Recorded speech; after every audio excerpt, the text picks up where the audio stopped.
Welcome to Fandom Schmandom, the fandom podcast that covers everything you love and more.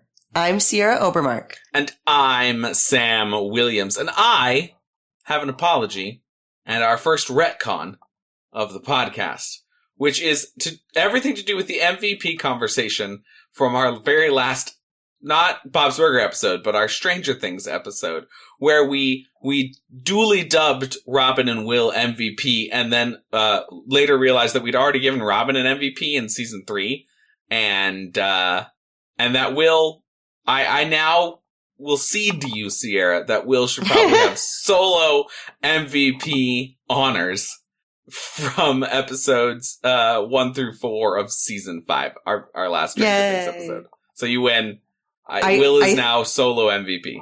Well, I think we did decide he would be solo MVP as long as Robin didn't die in these next 3 episodes. So doubly, we didn't have to technically retcon. Well, great. So the retcon's gone. But now I'm also feeling like it probably just should have been Will.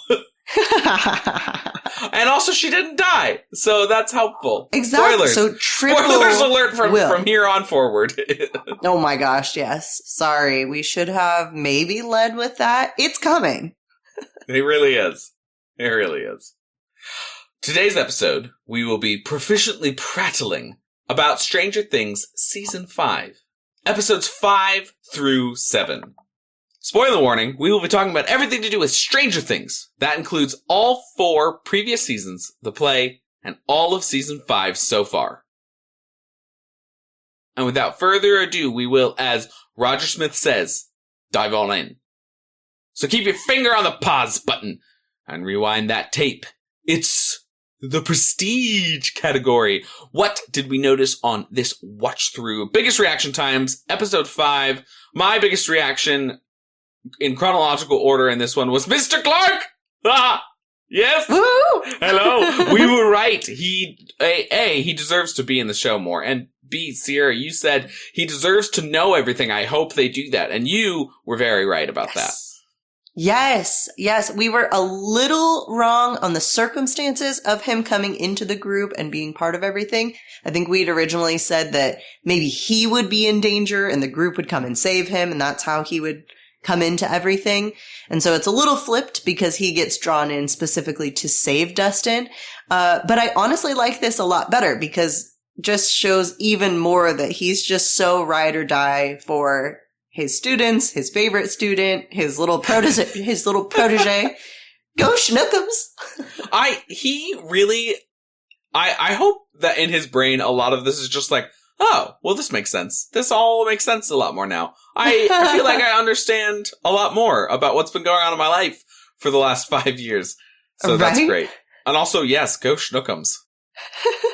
I had a big reaction to Erica and Lucas coming up with 2 excellent and flawed plans, just kind of the same as I did for the first 4 episodes when I was like, Mike and Nancy are like leading this plan brigade. Mm-hmm. And they just both come in with this like sibling energy. And, you know, they come up with some good plans. We got the demo getting realived, and we've got bringing in Mr. Clark, which are great. I will say this is the best line, I think, of the entire 3 episodes, which was, you want to Dr. Frankenstein a dead demo? And we're not doing that category today, so I will just like check. That's it. Yes, I agree. I shall confirm. Dustin and Steve's fight. Just Dustin and Steve in general in these episodes. I feel like so much needed to come out, so much conversation needed to be had, and I don't think that it happens without a fight. So yeah, it was pretty intense. And I've seen, since watching, I've seen some of the behind the scenes footage of them filming the actual fight, and they're going all out. Yeah. They're just going for it. And the actor who plays Steve, Joe Keery. Thank you. Joe Keery was saying he was pretty impressed because every once in a while he'd just go, yeah, he just like goes all in. I feel like that's Dustin's actor Gaten M. I will say his last name is M. That's just him in a nutshell, is that he's constantly willing to commit very much to whatever the moment or the bit or whatever it calls for. He stands up for it, and that's just so excellent. Especially because Joe Keery's acting of Steve is so consistent. That character is so solidly acted. Yes. And so Dustin's able to sort of swing in this season from funny and joyful to depressed in a way that it doesn't feel unnatural because of Joe Keery's very solid present in that moment. So what a great fight. It was really interesting to see them have that debate about, did Eddie actually save anybody or not? Very a la what you and I were talking about. It's the same thing. I know, the whole time I was doing the meme. I was going, this is the conversation that we had, because you were very much on Dustin's side, because you're seeing things from Dustin's perspective, I think, a little bit more. And certainly. Then I was seeing things more from Steve's side of like, it kind of was needless. And a little sad. I think it's somewhere, because of that. It's not in the middle. I would say it leans more towards Steve's side, but there is that whole deal about like, when you hurt the hive mind, you hurt the hive mind. And so like he is doing damage and causing a distraction, but Steve eventually comes up and says like, no, he did save some people. And I felt like that they struck that middle ground there where Dustin realizes it is a little bit useless.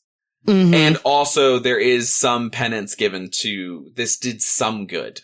Yeah. Yeah. Even if it was, specifically to save Dustin, or there was a specific amount of time that it delayed everything. Yeah. But yeah, I like that they kind of come to that compromise. I'm really missing Eddie in this season, I will say. And that's not a shot at season 5. I still think all the characters are great. And it would have been very difficult to have Eddie added in, or like if they brought back Billy or any of this stuff, especially with the whole child line where you have to bring in Holly and Derek as new actual characters. Yeah. But I just miss him so much. I just loved him. He was great. I will also say, it's interesting to me, I care way more about Dustin and Steve's relationship than I did Nancy and Jonathan's this entire run. Even with their we'll talk about their breakup scene later, but I think that's a real indicative of like the problems with season 4, where I would have told you, I think Nancy and Jonathan's place and their relationship holds this incredibly important place in the show in terms of teenage romance and, kind of riffing off of 1980s romance tropes and them having real life conversations just as much as Steve and Dustin's joyousness and friendship and quirkiness really held a strong place in the show. And then when they end up benching both buyers in the desert, and Jonathan really doesn't have a storyline, and then they kind of create this relationship problem, they don't have anywhere else to go. And especially if you read the Nancy book, which I just finished, Nancy and Robin's little murder mystery set in Hawkins in between seasons 4 and 5, like they really do set up like Jonathan and Nancy have problems and there's no way out of it. But I was much more into Dustin and Steve's fight and the importance of them having words and coming to blows and then everything that leads to. In terms of biggest reactions of episode 5, I think Will breaking Vecna's leg. Ooh, yeah. Which is just like a visceral, like, whoa, yes! I know. I was a little let down because I was just going, oh, yes, you're able to do it. Keep going. Come on, do something else now. The end of some of these episodes with keep going was just like, oh my gosh. Hey, continue to do this thing. No, you're not doing this thing. So, yes. Will, just a bit slow, like boom, boom, boom. Let's get all 4 limbs. Let's get the eyes, and then he's dead. And I think Vecna puts up resistance in between, but that's more subtextual than textual. And it was just really cool to see the leg break and be like, Vecna's human. All right, he is actually human. That's kind of the whole point of this deal. I also, interesting note here, especially for our what's going on with 8 conversation coming up, when Vecna is being spoken through by Will. So Will has puppeteered the puppet master Vecna himself, and he's speaking. They give him this voice that's like, it's much more like Will's. Now, it's still Vecna's voice, but it's much more like Will's in the way that Will speaks. And it's a great acting performance, but also, I think that when we talk about where Callie's accent has gone, just keep that in mind. Mm. And of course, big reaction to Dustin's incredible, like, wrap-up of episode 5, giving that huge amount of anxiety of, like, wait, I was wrong! Don't destroy it! If you destroy it, everyone will die! Holly will die! You will die! You know, there's just the screaming that Dustin is doing as he's racing up the stairs with his broken walkie-talkie. And that's just, I had a big reaction and was immediately like, okay, next episode. Yeah. Not even a discussion. And then, of course, we get the great lines of Jonathan holding Nancy's gun and pushing it down and being like, are you sure about this? No. And then shoots it anyways. I know this is getting into episode 6, but on that topic, it really cracks me up that Dustin immediately knows that because something has happened, he knows that Nancy has shot it. Yeah. Anything else has happened. Not that they threw something at it. Not that they figured out a way to turn it off or whatever, interfere with the signal. But literally, he's like, well, Nancy clearly shot it. Yeah. It's not Jonathan. So funny. Let's be honest. No, I did like that part a lot. Speaking of episode 6, I had a big reaction to 11 Supermaning 8 and hop to safety to avoid the void sucking that has just been created by Steve's beamer going through the wall as the, like, matter, the extreme matter, the, what is it called? The exotic matter. When the exotic matter sort of self-heals after a little bit and maybe stops the wall. It's all confusing. Anyways, I did have a big reaction to that, because that's like, we're seeing a lot of L's powers, like, that's like full force L, avoiding the vacuum of space, getting everybody to safety, taking out all the stuff being thrown at her. I was like, oh, hey, we get a bit of moment. And like, I didn't realize I'd been craving a little bit more action like that. Yeah. Yeah, definitely. In a very fantastical, high-level science story, I feel like we don't get quite enough of it. Yeah. I also loved Dustin's moment of saying, it's not magic, it's science. Yes. Oh, great. Mm-hmm. It's not as dark magic, it's science. That's fantastic. And that's kind of been the whole point of the last couple seasons. If we start with it's magic in season 1, and now it's all science. It's a really cool sort of meta moment for the story to reveal itself like that. Mm-hmm. Very interesting. I had just this wonderful reaction to Robin telling Lucas that they needed to turn the radio off, and Lucas refusing to turn the radio off. Ugh. He is, I think I'm going to say it right here. Lucas is becoming my favorite part of this show. Yeah, absolutely. It started last season. Yeah.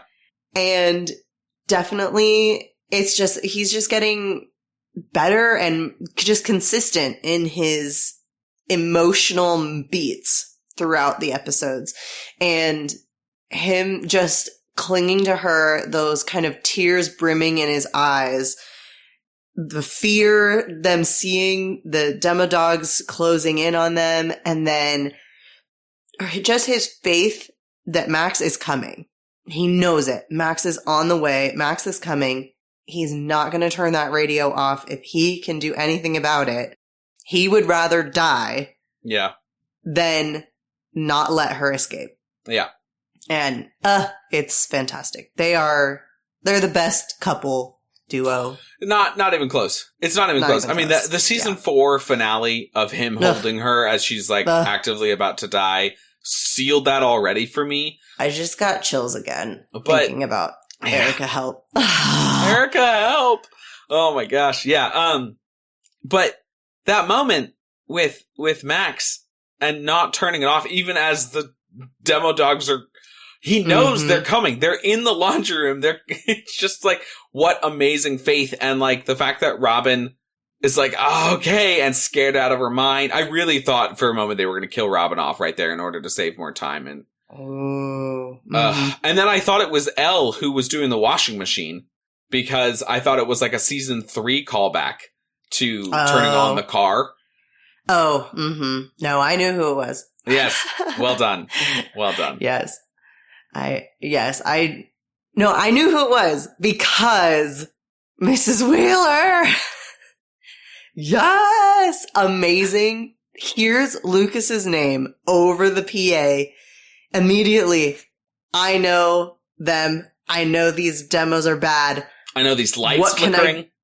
Yes, I know these lights flickering. I know exactly what is going on, and I am going to save whoever I can. Let's go. And then she looks at the oxygen tanks.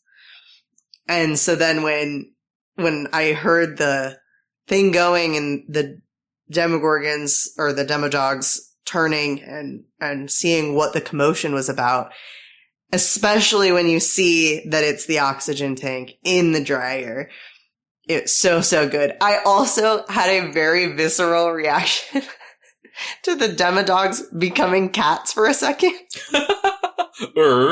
And just looking at the oxygen tank spinning around in the dryer like, ooh, what is this? I will say I had a big problem with the fact that they gave one of the Demodogs like the Tim Allen Home Improvement.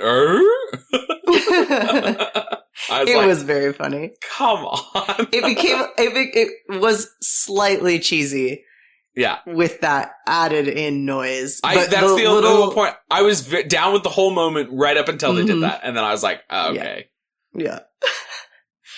But Mrs. Wheeler for the win. And then she's just like, yeah, I'm continuing to follow you guys. Let's go. I'm here to help. I'm here. And they're like, no, you got to stay. But Great Mike moment, by the way. Great Mike moment right there when he's like, this is the group that saved Will. You've got to go and trust us and you've got to go back.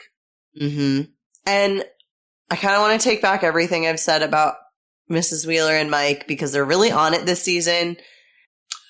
Although I'm going to listen. I understand the sentiment. The recency bias is strong with you right now because if you go back, there was a good reason why for the first 4 seasons, at least with Mike, we were like, good God, this guy sucks.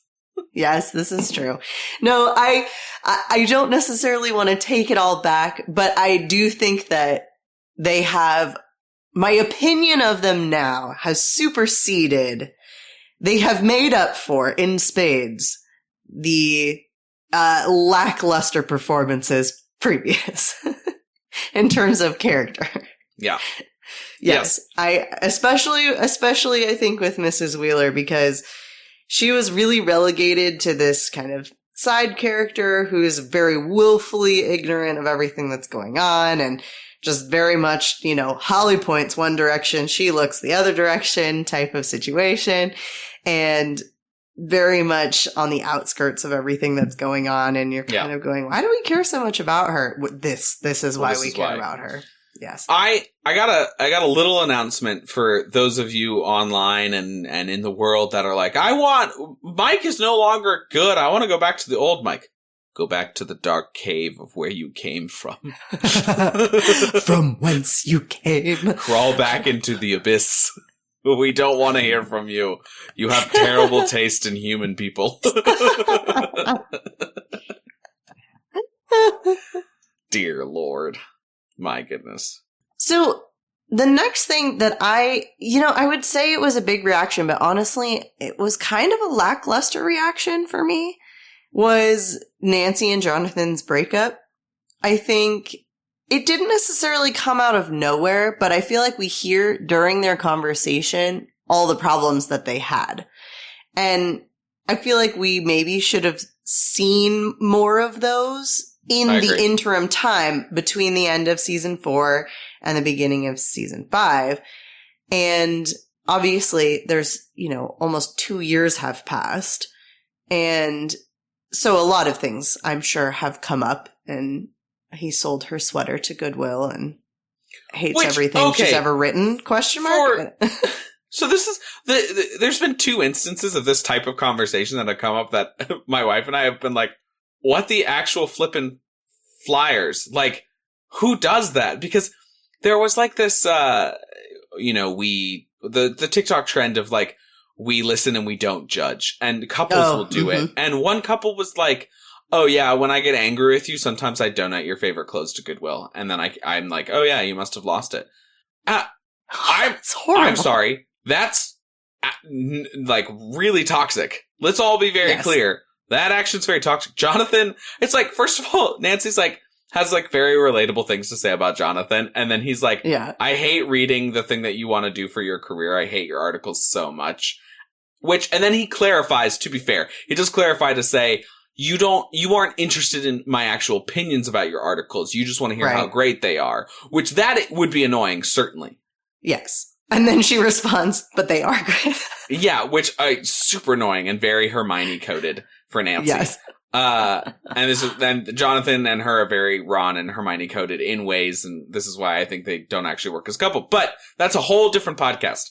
So, but then Jonathan is like, so first of all, he's like, by the way, I hate your career. And second of all, I donated one of your favorite articles of clothing and then didn't tell you that I did that. What? No! You guys should be broken up. This is crazy. And like, it's nice refreshing that they like were feeling strangled by their shared trauma and suffocated by that. That was important information to see. But you're right. In terms of like storytelling, there was a lot of tell. Right. And don't show. And I feel like the California storyline for Jonathan really painted him into this corner of like, either they were going to resolve everything off camera, which would have been very unsatisfying, and then they'd still be, you know, dating or whatever, and it would all be fine. Or they were going to have struggles and have to break up. And my wife and I, you know, we saw that ring in the cassette tape and we went, oh no, like, trying to fix everything by getting engaged is crazy. That's like having a kid to save your marriage. What? Stupid decisions. PSA, this is your early public service announcement. This episode. Please don't do that. Please don't do that. Please don't have kids to save marriage. For the sake of yourselves, for the sake of said child, for the sake of anybody involved, please don't do that. Please don't do that. It's really a lot of pressure on one kid. Yes. Please don't. Please don't. Oh my gosh. Yeah, I was a fine conclusion to come to them. I liked that scene a lot. I thought the acting was phenomenal between the two. And also, more importantly, for show stuff, okay, so does the exotic matter feed off of emotional stability? Because when they're emotionally unstable is when the whole melting thing's happening, and as soon as they find emotional stability, it's all stable and good. I have no idea. That's like a real weak theory. I'm not actually behind that, but it was a thought that crossed my mind. Those two random soldiers just had a very good emotional stability right as they were dying. Or they died, and so it froze because there was no emotional instability. Oh my gosh. Yeah. Good. So, episode 6. My two biggest reactions from episode 6, though, were these two. First of all, the cave and the briefcase, and then Max, Dear Max Run. The cave and the briefcase. Gosh. Listen, it's, I think they've done a pretty good job of building in this backstory for Vecna so that even if you haven't seen the play, you can understand what's happening. I will say, there's this very strange space on being like, well, I saw the play, so therefore I can do all of these predictions. Like, we can talk about, because Aurelia and I went and saw the play in London over the summer, you and I are able to have a discourse around the Mind Flayer's probably the ultimate villain. Henry doesn't realize that he's actually being played. He's probably going to turn coat. Like, we can have those conversations. And we probably would have anyways, because you and I are following a lot of people on social media who are doing all sorts of stuff and that have explained the play, etc. We would have done that research. But it's kind of frustrating to be like, all right, the people who've seen the play kind of already know how this is going to end. Right. And the people who haven't are kind of a little too confused and are having to rely on people. It's just such a strange social media space where a lot of people are getting their information from content creators who have either listened to somebody else explain what the play is or went and saw the play themselves. And it's kind of this funky game of accurate telephone. Yeah. I will say it's pretty accurate though, but it is quite frustrating because they really should have released some version of the play to the masses ahead of Yeah. time. Like, We said this, Cursed I Child. think, before. Just let us read it. Right. Yeah.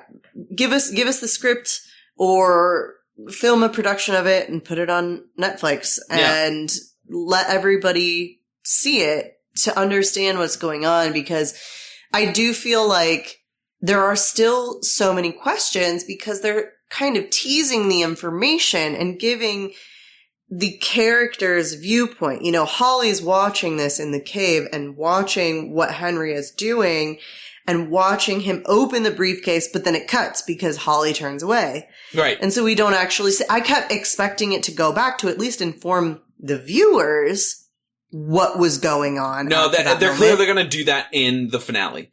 And I bet anything that the finale is going to open with a flashback to Dr. Brenner's dad, Captain Brenner, who I bet anything is the actual creator of that journal that Dustin found. Oh, it's the wrong Brenner. Yeah. Because there's that wonderful drawing of the exotic matter. Mm-hmm. And in season 4, Dr. Brenner draws the cow dog and is like, I've never been much of an artist. Right. Yeah. And now it could be that an assistant created that notebook and it's still Dr. Brenner stuff. But I'm like, this is like a little Sam theory. It's like, Captain Brenner wrote that notebook, not Dr. Brenner, but who knows? But the point is, I think they're going to open up with a flashback to explain a bunch of that stuff. Or but it'll happen in it at some point. Yeah, go for it. Exactly. Sorry. But the frustrating thing is that currently there's a bunch of people who are confused and are going, well, what was in the briefcase? Yeah. And then everybody who's seen the play or knows about the play is going, well, was the Mind Flayer in the briefcase? Obviously. Did you see the particles come out? It's like one of their equipment from Captain Brenner's ship that is that went to the Abyss/Dimension X that he touches and gets transported or something like that. But yeah, eventually he ends up with the Mind Flayer with that tool. Mm-hmm. It is a little frustrating because it does feel like there's just so many. I mean, with any show, there are going to be a lot of people who are confused, and it feels like there's a little bit too many people confused about this one thing because they haven't seen the play, and I don't know. It's hard to get past, but still a big reaction because at this point, it's not even a theory anymore to me. Mm-hmm. The Mind Flayer is in charge, not Vecna. Mm-hmm. Yes. And that it hasn't been proven, but it's pretty set wrap for me. Oh, and I'm going to bring it up again in a little bit.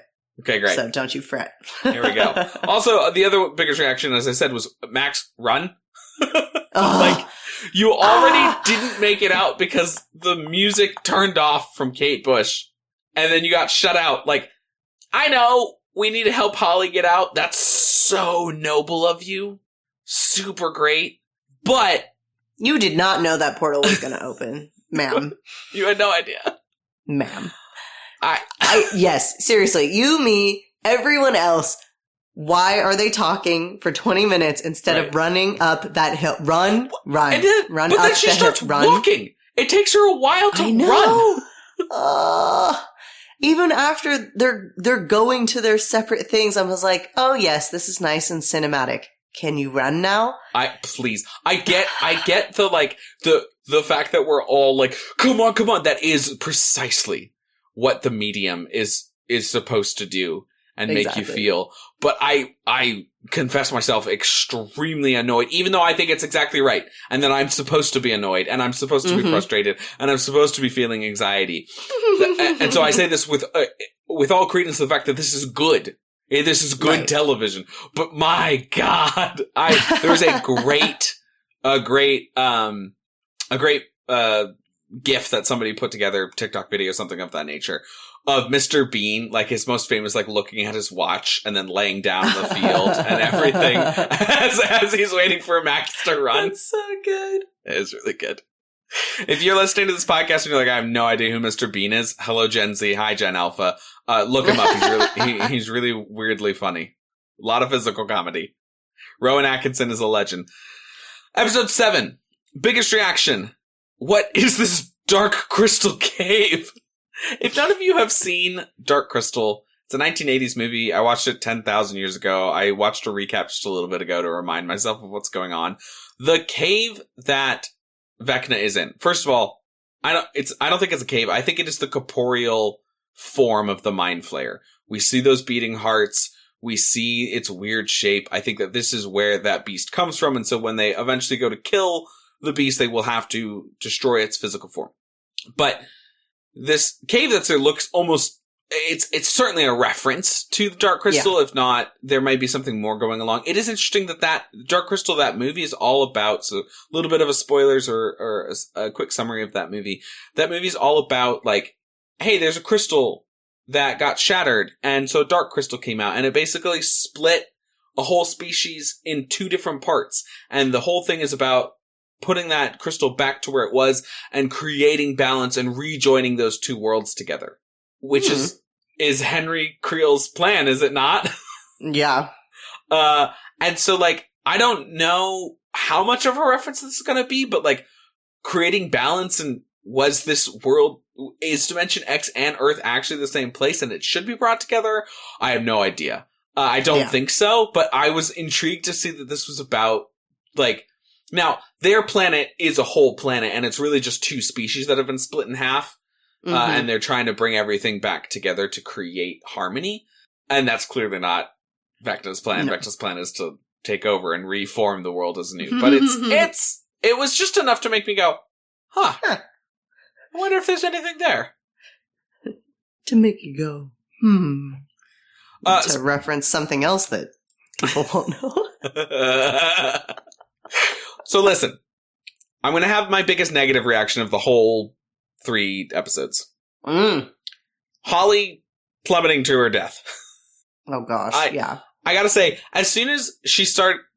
Okay, let's pull back.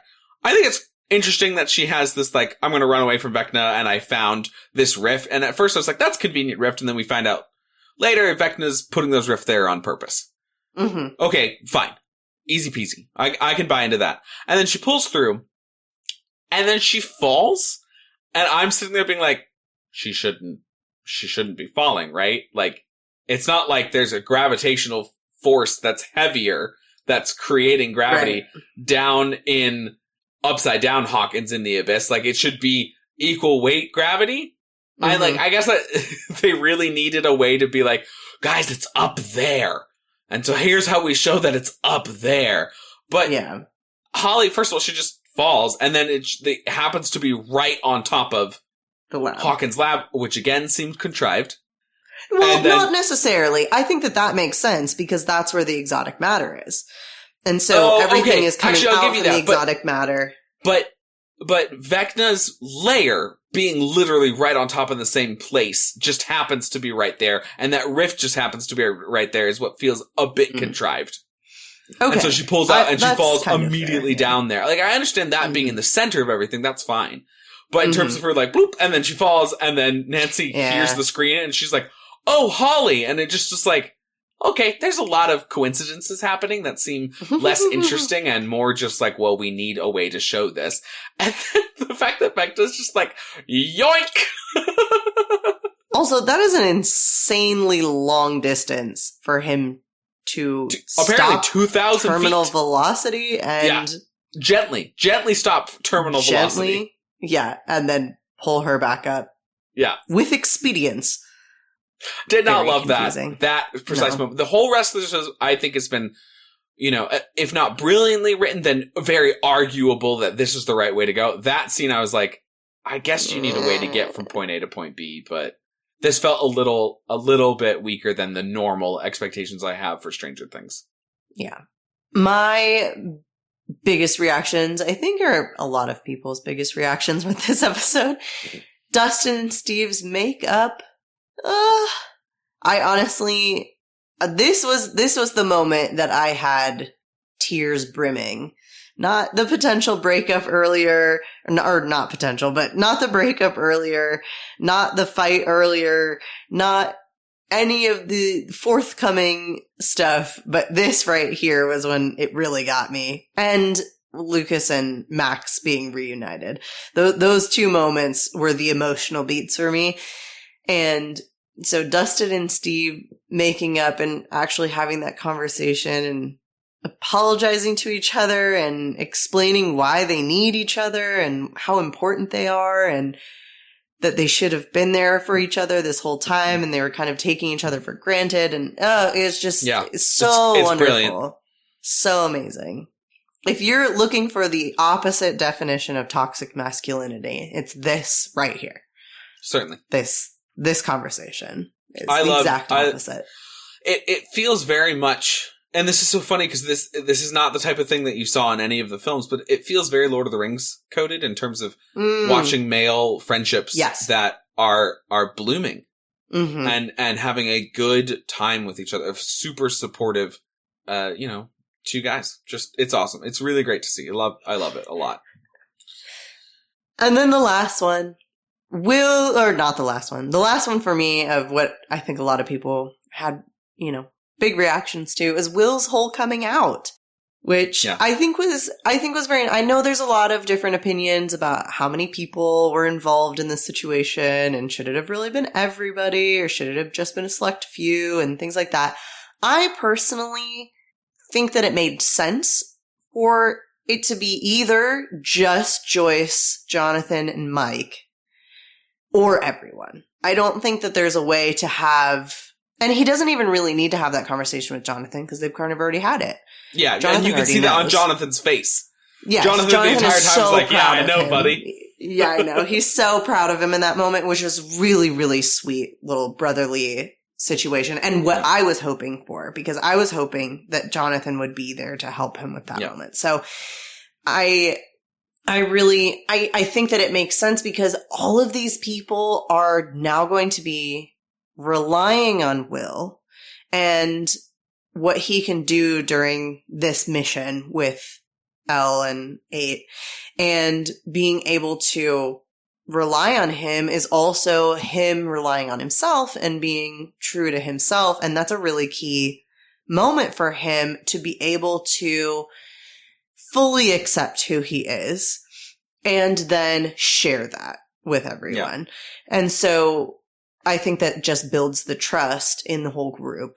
And also at this point, everybody's really just this kind of quirky family at this point. And it would be odd to leave out, I would like to talk to these 7 of you. Erica, stay home. Murray, don't need to see you here. Yeah. You 7 stay over there, but this I would be interested, again, in terms of showing, not telling, it would be nice to see him have relationships with more of these people. You can surmise that over the last 600 days that he has created more relationships with everybody. Mm-hmm. But, yeah, I thought for a second there we were just going to get Mike, Joyce, and him. And then he says, actually, I think everybody needs to hear this. And that's great. I was shocked by that. In terms of Vecna having no hold over him. It's like everybody that I'm going into battle with needs to know this so that there's no weaknesses for him to point out. Exactly. Still, plausibly, a very frightening perspective.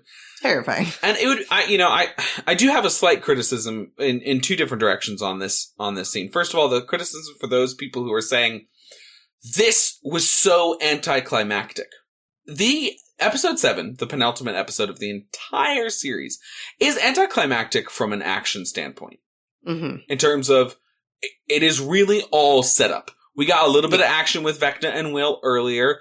The rescue mission for Will felt truncated and not as much information as we could have gotten about, it just felt rather easy for Elle to go in and do that.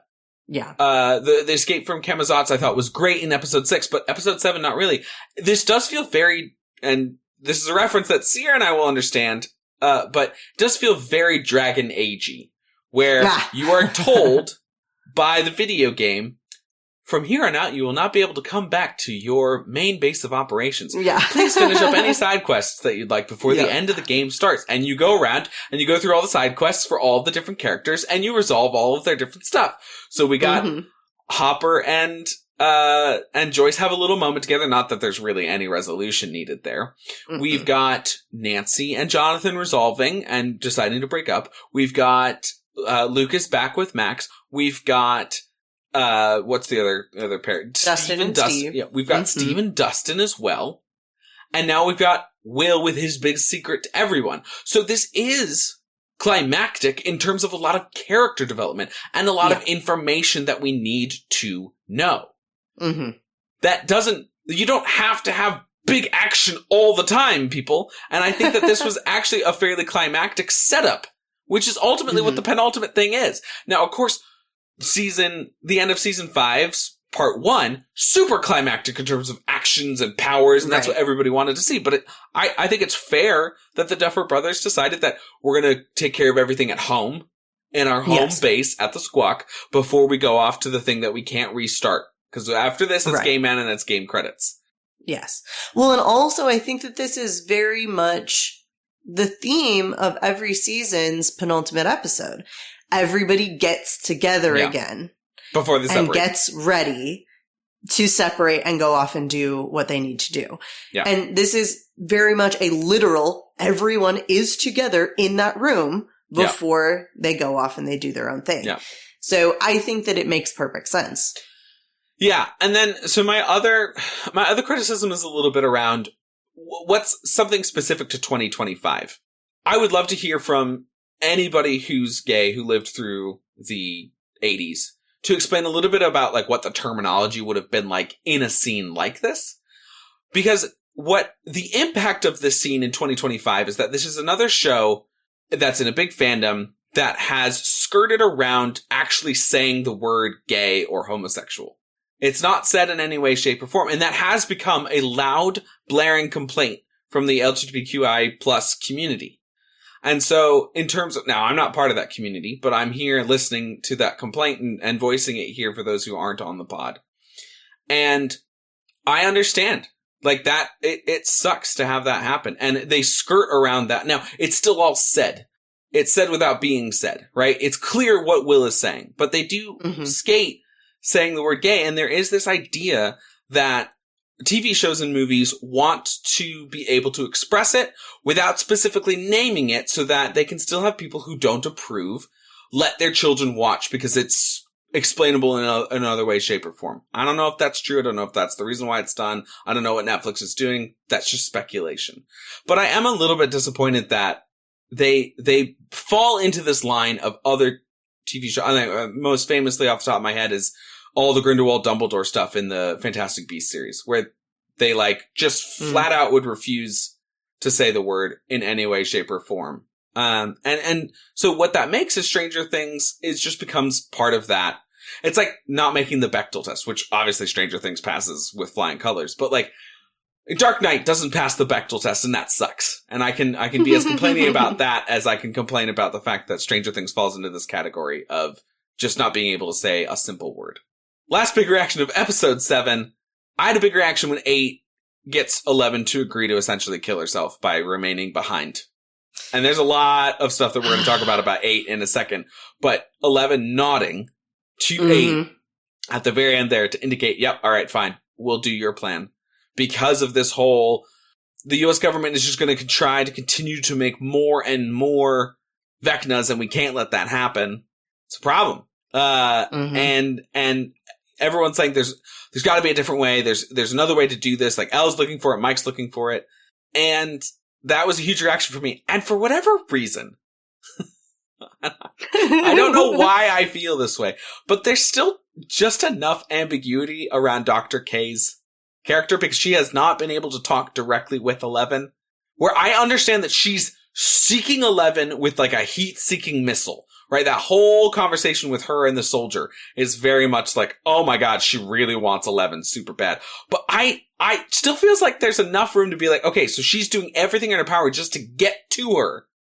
But for whatever reason, I feel like she still might be like the person that's creating the out for 11 the other way so that she doesn't have to kill herself. We'll see. No, I literally while watching episode 7 and just seeing Kay's twisted up face, just getting all of her manpower into get her and all of this and how dedicated she is to the evil that she is doing.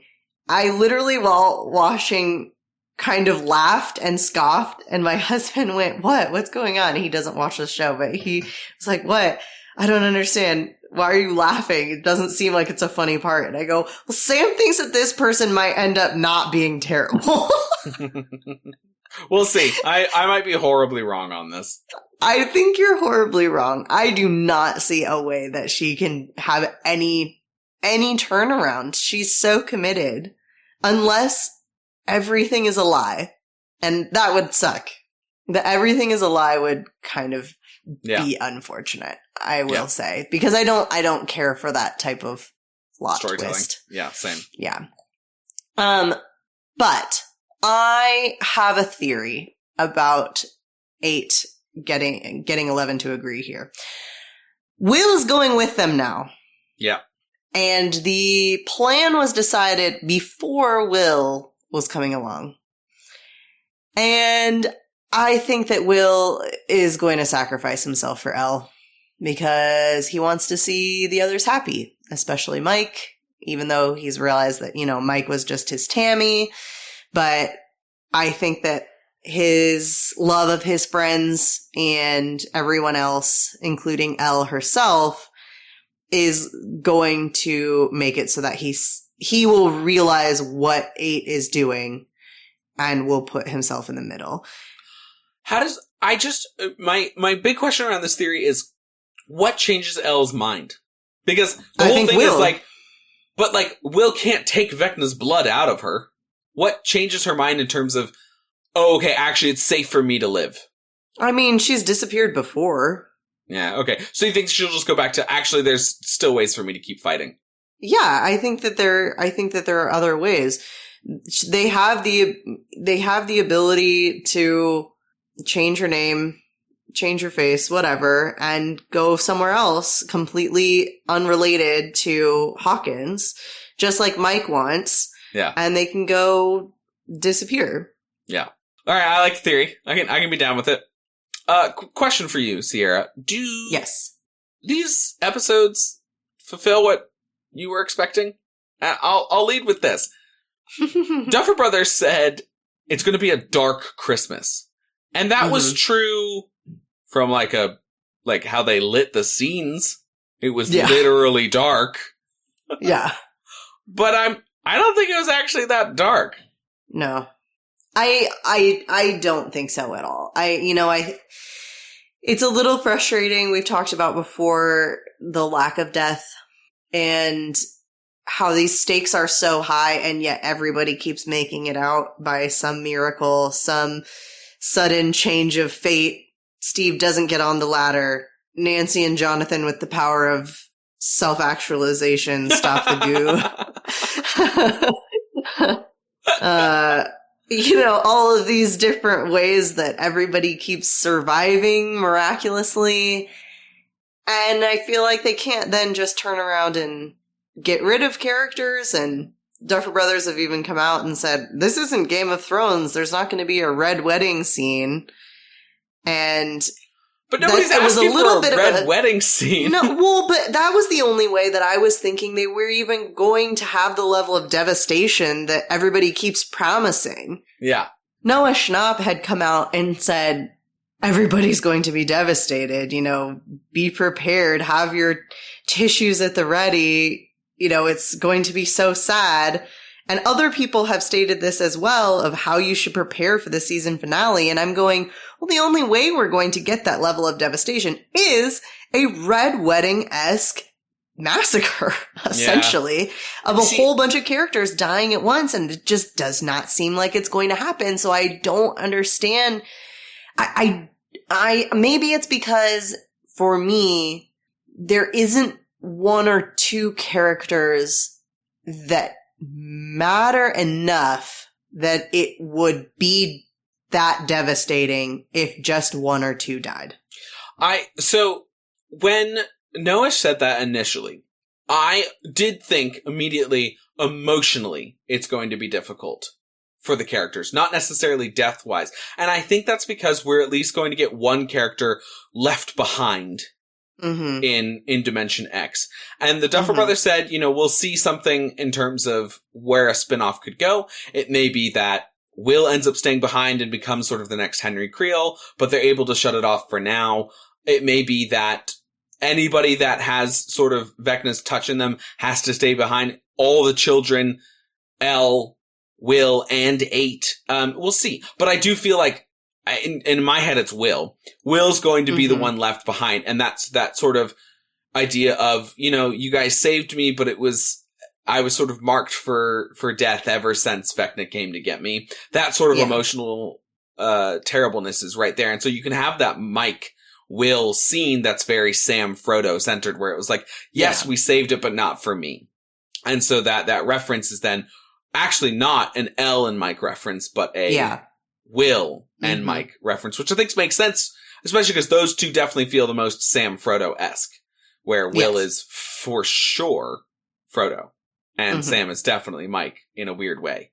So I think that we're talking about emotional disturbance. If they killed Dustin, I would genuinely be devastated at this point. But I just don't think that there's enough options of, again, there's been too many close calls that it would feel as if those moments were cheapened if they then turned around and killed them off in the finale. I'm now back to thinking that Hopper might actually be killed off, especially there's this drawing that I'm going to talk about when we talk about the Callie section that shows, like, it says it was done by the Duffer Brothers and it says Hopper's chopper. And I'm like, if he's going to be in the chopper, he might actually be dying. Like, that's a stupid plan. But I'm kind of of the idea that Hopper may die, but I'm like, wow, but what's the point of season 3? Yeah. What's the point of Joyce dying at this point? Like, I was genuinely concerned for Robin in the laundry room.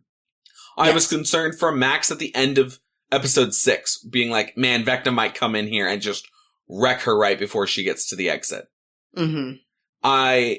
Especially because she's just shown Holly how to get out, and so now Holly can tell everybody else how to get out. And so Max's sort of arc may be over, especially with Will having just, Mike and Will having just had the conversation where Mike is like, this is your, mine, Lucas, Dustin's, and Elle's story. And he leaves out Max. And I was like, oh no. But now that they haven't done any of that, I'm like, I just don't think the finale is going to be like, Rogue One, where they're like, and then Chirrut dies, and then Bodhi dies. And, sorry, spoilers for Rogue One. And then everybody dies, you know? I just don't think that they're going to do that necessarily. And which feels very 80s movie. Like, if you go back and you watch a lot of fandom 80s movies, a lot of science fiction, think about, like, Luke, Leia, Chewie, R2, and C-3PO all make it out. Yeah. Nobody dies. Just really Ben Kenobi did in the first one. And so that does feel very appropriate for, like, an 80s tribute. But all of these quotes have gotten you and I very, like, oh no. And so I thought there was going to be a slower progression of death throughout the whole thing. And now I'm very much like, I think maybe a character outside of 8 will die. Yeah. And, like, Vecna / the Mind Flayer, clearly. Well, yeah. Very frustrating. Well, I have a new category that is yet to be named. However, we did talk a lot in the last episode about references that have been made throughout the season so far. And so today we're just going to do the best one. What is the best reference of these episodes? Shall we say it on the count of 3? Yeah, you and I wrote the same one. Yes, we did. 1, 2, 3. Melon. If you guys don't know what that is the elf word for friend that Gandalf says to open up the mines of Moria in Lord of the Rings, The Fellowship of the Ring, and in the movie adaptation. And Mr. Clark! Mr. Clark says it. To open a gate. Himself. It's incredible. It's so good. It's so fantastic. We have one singular biggest question, because there's only really one worth asking at this point. Who is Callie working for? It is an enormous question that has taken the fandom by storm. Yes. So, my theory. Callie's working for the Mind Flayer itself. Mr. Whatsit says that he has saved the children from the Black One, which is obviously the Mind Flayer. Right. However, the name Callie in Hindi is literally the Black One. Coincidence? Methinks not. Methinks not. So, I think she's been working for the Mind Flayer directly. However, where I'm slightly confused is that her blood did not work on the pregnant women. So she says, again, this is all through the lens of 8. How much can she be trusted on this story that she told about how she attempted this grand escape and she was 10 meters from the end and etc. She saw these pregnant women who were all dying because they had her blood, and explains that this is why Dr. K wants Elle. So that's why she's saying, well, you and I have to die because Dr. K wants your blood and she'll just hook you up like she hooked me up, but it's only going to work because you're the only one like Henry. However, am I misremembering? Didn't all the kids get Henry's blood? So Callie has the same blood that Elle does. Okay. Question mark? So that's my thing, is technically, if Callie's blood is doing these to the women, then Elle's blood should also do it because they are not directly from the Mind Flayer. And Callie even says this. She even says that Henry's blood only worked because he got the powers directly, and they're basically descendants of him and his blood. And so that generational gap makes it so that it doesn't work for the next generation. So why would Elle be any different? And she even says, like, there's only been one that was any different. Also, she hasn't been fully taken over directly by the Mind Flayer, otherwise her blood would work, because Henry's does. So there's holes in her story, first of all. Second of all, yes, she's working directly for the Mind Flayer. Also, there's this other little part of it, which is just straight manipulation. Obviously, she's manipulating Elle. And the key phrase that she uses is she calls Henry brother. Yeah. Well, and she calls Elle sister. But Elle started the sister thing. Right. Elle's the one who called Callie sister first. And we know, if we know anything about Callie, it's that Callie is very self-absorbed in what she thinks is right and what she wants to do, and it's all about her and what she can do for herself. And so her like familial connection with Elle, and then like having this weird familial connection with Henry does feel kind of odd, especially since if they are sisters because they got Henry's blood, wouldn't that kind of be like weirdly their dad? Because they stem from him, so it wouldn't really be brother because it's not the same relationship. Like 2 would have been their brother, but not 1. I have many thoughts. First of all, if there isn't something shady going on, and this is just a weird acting thing that oh my gosh, that the actress was given bad direction on, I'm going to be furious. Because I think there's just so much about 8's character. So I'm going to go over a couple of things that I already wrote down, and then I'm going to walk you through the thoughts that I've been having since you've been talking to me. Yes, please do. One of the theories that I have is that I think this is a fairly clear reference to the Raven Queen. The Raven Queen was an interloper goddess of death and fate in D&D, and also winter from the word of Nerath. She was also a mysterious entity from the Shadowfell. Now, there's this lovely little Stranger Things 5 video on YouTube that's legit from the official Stranger Things account. And at this 6-minute, 23-minute mark, there's a drawing by the Duffer Brothers of the wormhole. Mm-hmm. They label, first of all, I think it's really funny, they labeled the Mind Flayer as the gross Mind Flayer, and I was like, the grossness! It's canon! Yes! The grossness itself! For those of you who have not been listening to the whole pod, Sierra and I referred to Seasons 3 Mind Flayer as the grossness because of its meat. Because of its disgustingness. It's gross. Yes, it's gross. But they refer to the land that it comes in as Shadowfell. So the Raven Queen is a character that's there. Mm-hmm. Called, and could be Callie. If not the Raven Queen, there is a literal D&D person called Callie. Callie was a strange, terrible interlunar goddess of both creation and destruction. How did we miss this? I feel stupid. I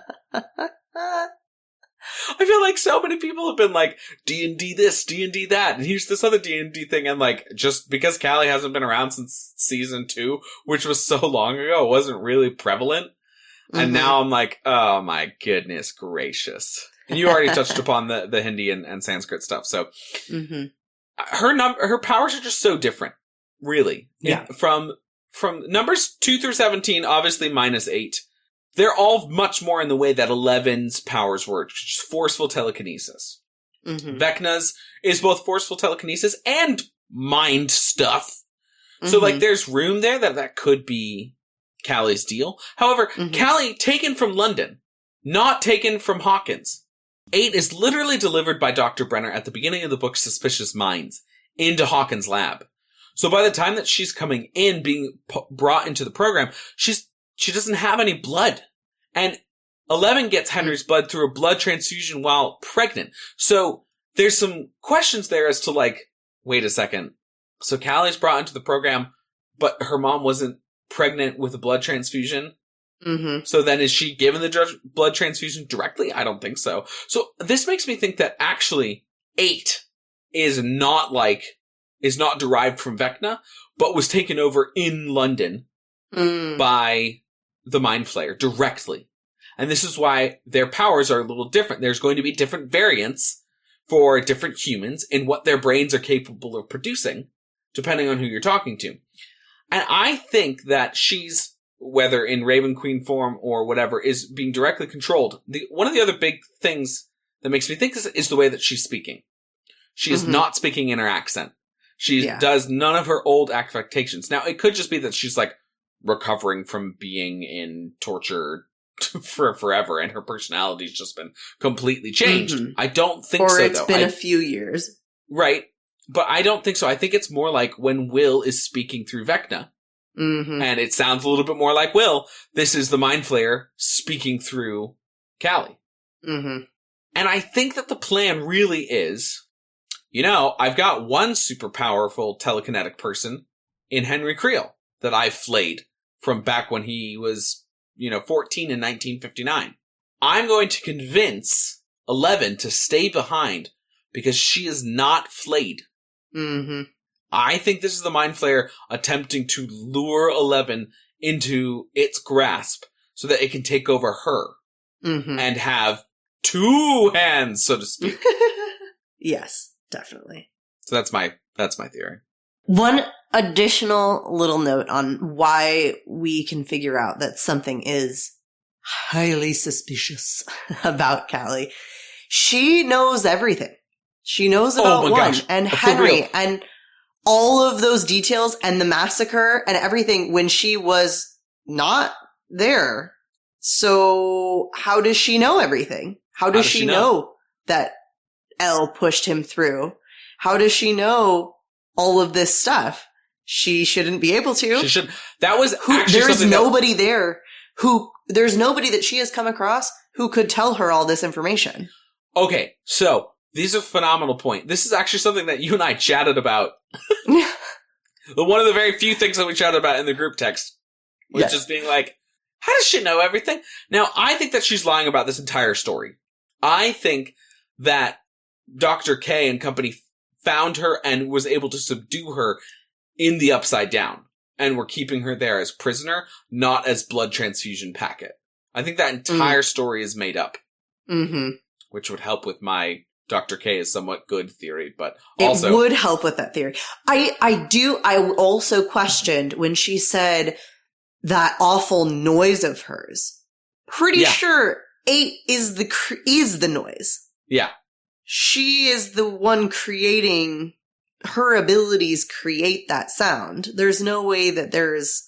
That's what I thought as well. Now, there is room to say that they've created this mechanical thing that repels her specific sound, but I also thought it was 8's her mind being used to amplify noise to exactly stop Vecna and not necessarily 11, because Dr. K is good and actually fighting the right fight.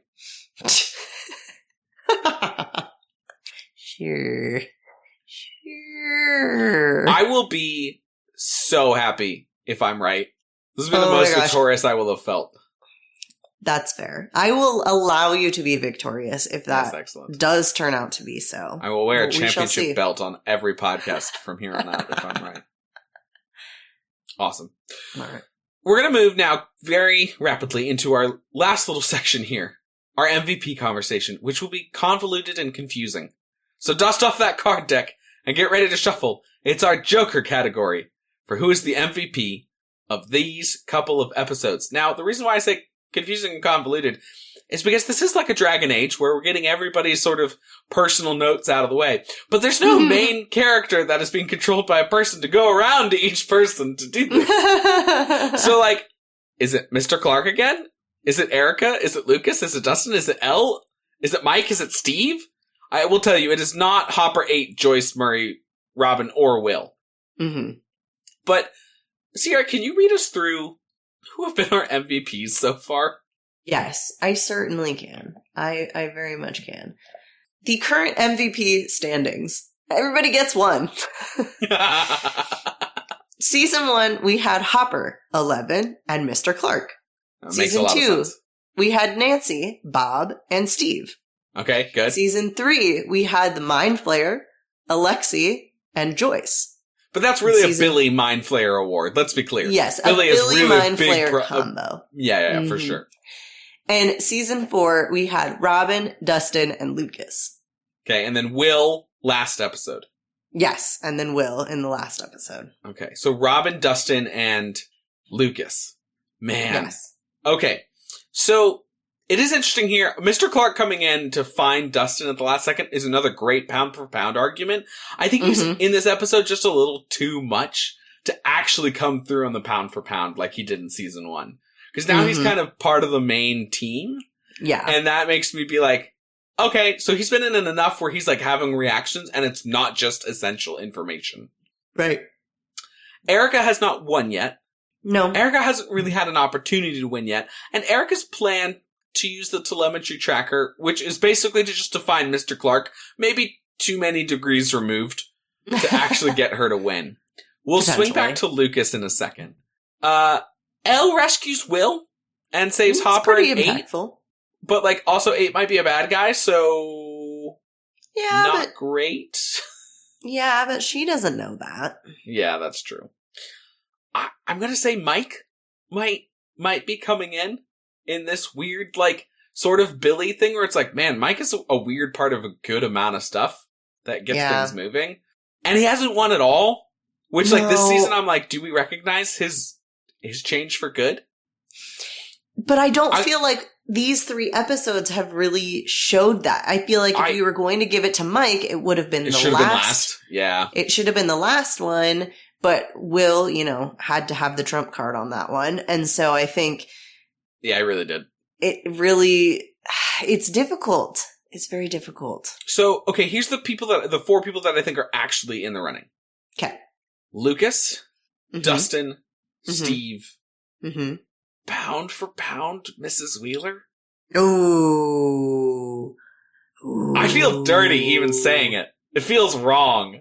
It does. But if we're doing also, a pound for pound argument, she's a pretty strong candidate. she saved 4 people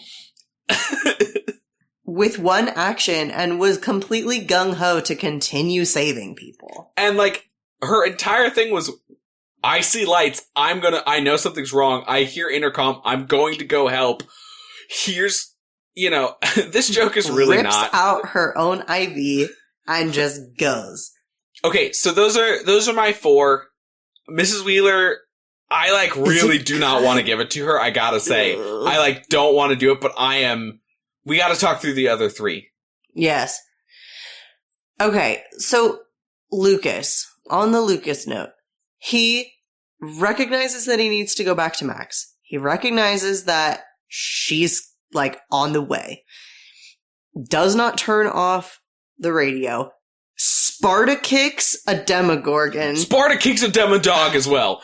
Yeah. Yes, absolutely. Sparta kicks a Demodog to get out of the elevator. I saw this one, quick aside, I saw this one comment where they go, did I miss something? There was a Demodog running at the elevator and then it wasn't there anymore. Did I blink? What happened to the Demodog? And all the comments were just Lucas's Just to give up foot Sparta. happened. Yeah. And then Nice. this is Sparta meme. It was so funny. I mean, they didn't show that because they didn't want to like, it was going to be so expensive, and like, it's an awkward angle to try and show exactly where he kicks. That's why it's not there.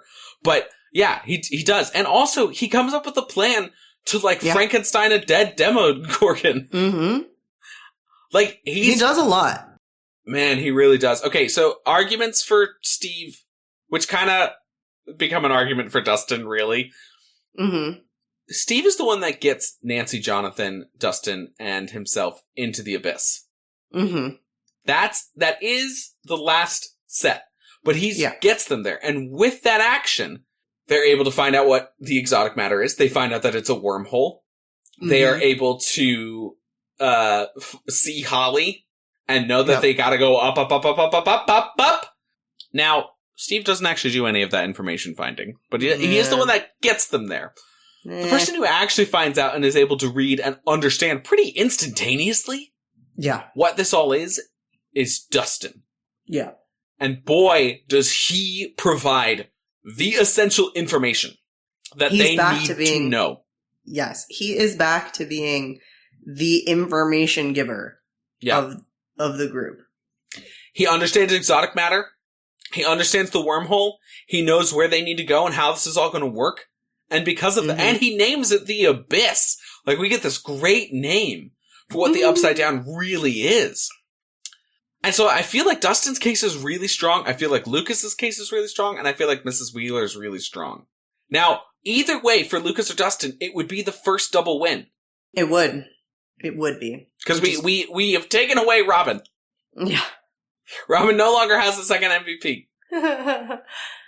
Oh, gosh. I want to give it to Lucas, and here's why. He does the heavy lifting of coming up with a plan from scratch. Yeah. He literally carries Max all around that hospital, running from Demodogs, fending them off. He then is there as emotional support for her and is there to be with her, does not turn off that radio, and then continues to be with her and stay with her when everybody else is going to do something else. They're the ones left behind, which, you know, I was kind of going, how are they going to get Max in a wheelchair down there? I was like, oh, they're not. Okay. And Lucas stays behind with her because he is so devoted to her. And so I think that all of those things are a little bit stronger than Dustin finding the information. He does interpret all the information as well, and he's able to explain it to everyone later, but he isn't able to stop Nancy and Jonathan from messing with it. He isn't because of his own stupidity, him and Steve's stupidity. I will give you that. Yeah. So he isn't able to stop that from happening. He does get the information to everyone else to be able to figure out what's going on, but they would have figured out that they had to go up just from Holly falling, which didn't have anything to do with him. So I think, but the information that he finds is very, very, very important, and he does disseminate it to everyone. However, he's not coming up with information. Like, it's not, I don't know. That's kind of my like line in the sand there. I'm parsing. It's really frustrating because his information is much more vital to the final plan, which he doesn't come up with. Steve is the one who comes up with, let's just wait for it to get closer to us and then we can climb up. Yeah. Steve's the one who does that. So that's, not nothing. Yeah. In terms of Steve's candidacy. But Dustin's information about what this all is orients them to be able to create a last moment. Now, Max does bring in some information. Yeah. That is important in terms of when is this going to happen and why, what is Vecna doing? Right. In terms of making the two worlds meet. But, and Lucas does have the plan with the demo that gets Will trapped. So there is some stupidity there. True. Because creating the hive mind actually does not do them as much good as one would hope. Mm-hmm. And Mrs. Wheeler doesn't help at all with the abyss or the wormhole or any of the science behind it. She helps with the Max and Lucas part. And Vicky and Robin, yeah. And so I'm leaning more towards Dustin because the implications of his are much more impactful to orienting them to the final plan. That's a good point. Versus Lucas and Max's is a much more emotional connection for the storyteller, but ultimately just creates a little bit more of a sense of urgency and a bit more clarity as to what's happening. Mm-hmm. Because they to be fair, if they didn't have Dustin's ideas, they know that they need to go up because Holly went up. But I think they would more likely do the chopper theory, not realizing that this is a wormhole or what is even up there. Or does he have like a castle in the sky, Bowser style, you know? This is true. Okay. That's not to say that Lucas's case isn't. I think they're just as strong. I think the implications towards the final plan is what pushes me at Dustin. Okay, and I will go with that because I think that that's been our theme is overall story implication. So then the real debate has to happen, pound for pound, Mrs. Wheeler or Dustin? No, Dustin. Yeah, Dustin, okay. Sorry, Mrs. Wheeler, we love you. You are absolutely deserving. Awesome. There's just a candidate who's just a bit more deserving. Yes. Dun, da, da, da. Today's public service announcement. When given a choice between helicopter or ladder for your upwards mobility, please take into consideration if you are existing in a wormhole or trying to reach a Bowser castle in the sky. These and other weather factors may be vitally important. Thank you, dear listeners, schmisseners, for listening to this episode of Fandom Schmandom. If you'd like to discuss this episode or any other episode we've done, please hit us up on our social media channels. You can find us on TikTok and Instagram at Fandom Schmandom Pod and on X at Fandom_Schmandom. A quick PSA from me. When in midst of burp, please try and time it at a part where you're not supposed to laugh at this very funny thing that your partner on a podcast just wrote. I did really mean to laugh. I just was in the middle of being like, it was very funny. Kudos to you. Wormhole trying to reach Bowser in the sky. Excellent. I used my words and I feel like mockery is the highest form of flattery. Please do not forget to rate and review us if you liked the episode. It really helps the algorithm place us in front of other like-minded schmisseners out there. With that, we are out, you all. Really threw me with you all. Don't forget to tip your oxygen tanks. Fare thee well. Fandom Schmandom was created by Sam Williams and Sierra Obermark. The show is produced by Aurelia Lieb. The editor is Brittany Fisher. The music is by Jeremiah Alves.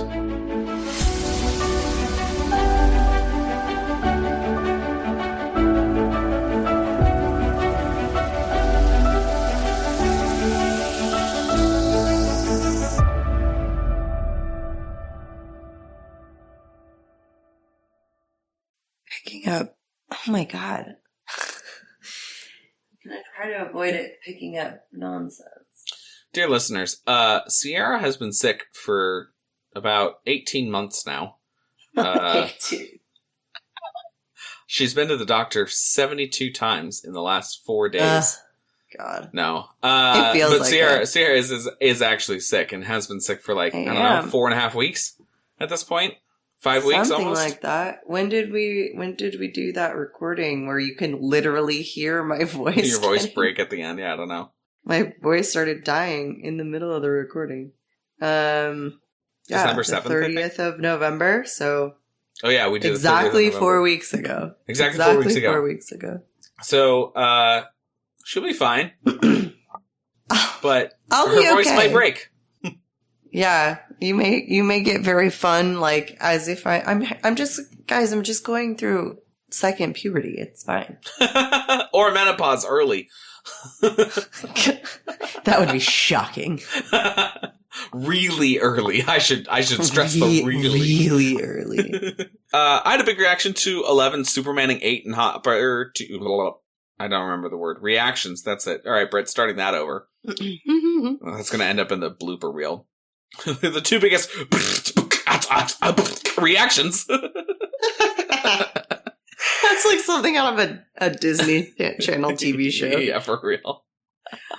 You know, Noah Shop. Noah God, Schnapp? Schnapp? Oh, Schnapp. Oh, snap, Noah. Can't get your name right. Eep, shweep, clams. Schnapp. Noah, Schmoa, Schnapp, Schnapp. Schnapp? Schnapp.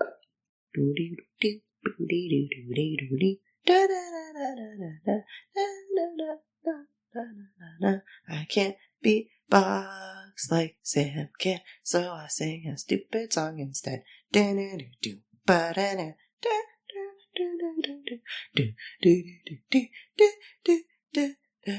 are owls on his bookshelf, and a book about dogs.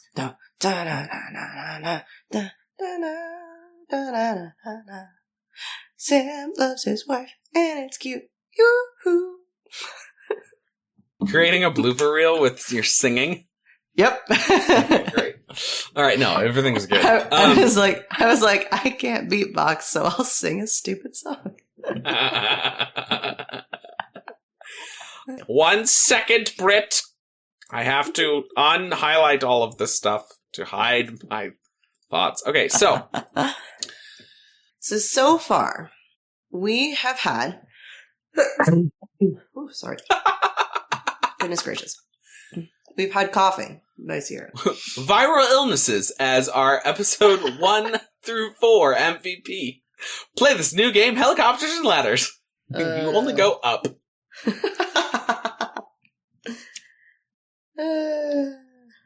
Weather effects and the size of the hole that you're trying to go through. Oh gosh. Don't forget to chip your chopper pilots.